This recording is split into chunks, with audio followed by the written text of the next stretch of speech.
Hello everyone. If your Xfinity Wi-Fi box has started flashing a yellow light, you may notice slow internet speeds or a complete loss of connection. In many cases, this light indicates that the Xfinity Wi-Fi box is trying to establish communication with the network or is experiencing a temporary connectivity issue. Fortunately, a blinking yellow indicator doesn't always mean there is a serious problem with the equipment. Simple things like loose cables, startup interruptions, or signal issues can often cause this behavior. In this video, I'll walk you through several easy troubleshooting steps that may help your Xfinity Wi-Fi box return to normal operation. Step 1. Observe the blinking pattern on the Xfinity Wi-Fi box and make sure the light remains yellow. Step 2. Check the power and coaxial cable connections attached to the Xfinity Wi-Fi box.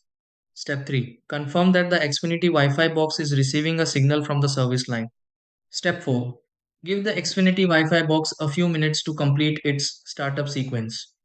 Step 5. Restart the Xfinity Wi-Fi box to refresh the connection.